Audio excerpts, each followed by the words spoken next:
Katina with Atomica Nuclei Tin Jewelry, and today we're going to be doing a fun project with tin, washi tape, glitter, and UV resin. So what I have to show you right here is just a piece of tin. This is an old Christmas tin, as you can see, and I used a couple of templates here to draw on my shapes. And this one is a jewelry shape template called Guitar Picks from Cool Tools. And then I also used this organic templates by Melanie Muir. And both of these you can find online. So I went ahead and cut out two pieces. This is the shape that we're going to work with. So I already have them cut out from this tin. I have them sanded. I went ahead and poked the holes in them, and they are cleaned and ready to go. So this is what we're going to be working with today. Ceramic tile here, and this is one that you can find in any Home Depot, Menards, Lowe's. You find them in the tiling section. They work pretty good for being a sturdy base. And then I just have some double-sided tape holding on this piece of wax paper. And then there's double-sided tape underneath the pieces holding them down. Now you do want to be sure that your pieces are as flat as they can possibly be, because you're going to be putting resin on here. So if you need to flatten them, if you have a big kick and you want to put them in between the sandwich plates with just a folder on top to make sure that they're flat, or however you want to flatten them. So now what we're going to use is this washi tape that I got at Michael's. All 5 of these came in one package, and we're going to use this heart glitter, also found at Michael's. And then I have 3 kinds of glitter: the gold, the red, and the pink, because that is the colors that you see in the washi tape. And so we'll use these as well on our pieces. So first, I just want to take the washi tape and place it just kind of all over, and then you can just rip it when you have, like how you want it to go. So we'll do this.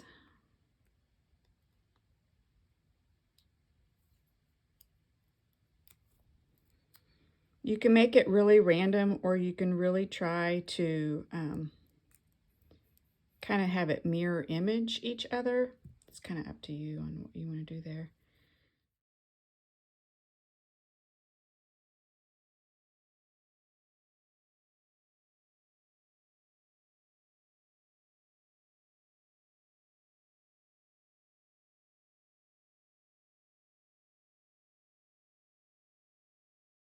And then I have this silicone tip brush from, it's the Colorful Sew collection. I got this from Vintage.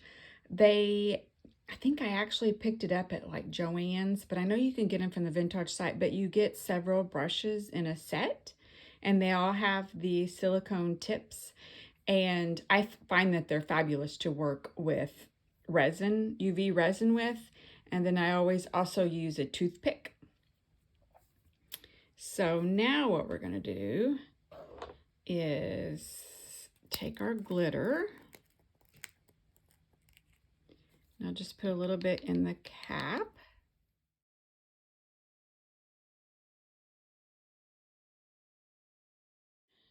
I'm going to take some UV resin, and I'm just going to make a little dot up here in the corner.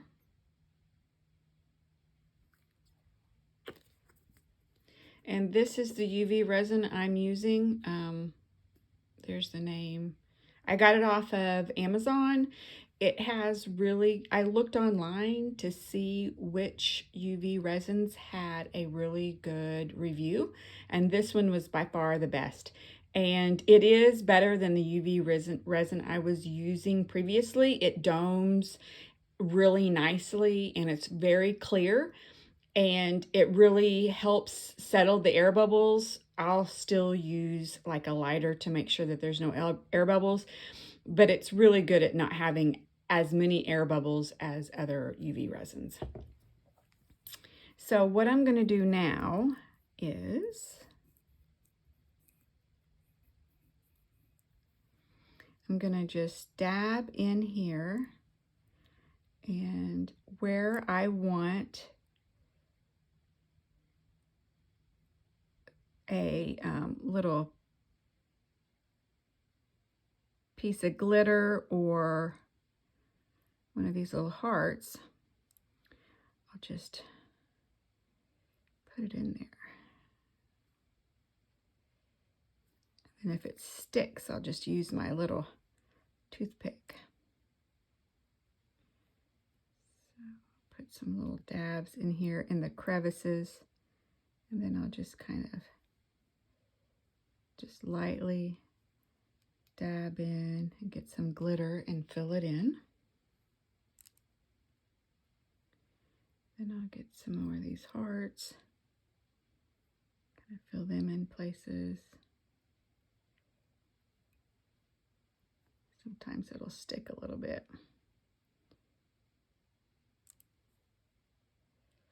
So the UV resin, I like to use it, or these silicone brushes, because you can just cure the resin on the brush and then chip it off. It's not like permanent. But all I'm wanting to do is get enough decor on both of these pieces.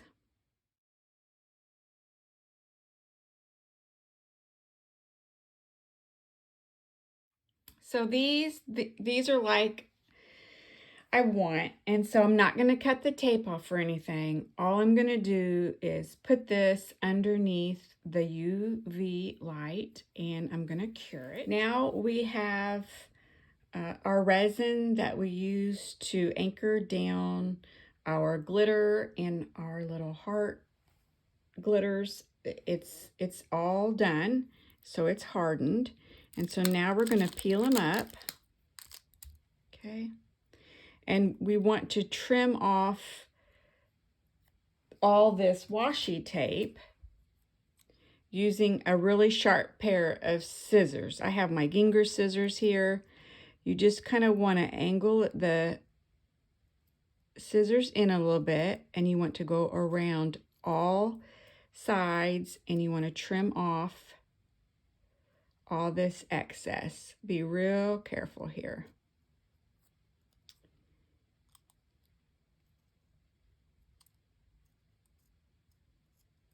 Okay. You don't want any hanging over. So if you see that you've missed a spot, you want to come back over and make sure that you get that sliced off there. That part's not wanting to come off. There we go. Okay, there's one. Here's the other one.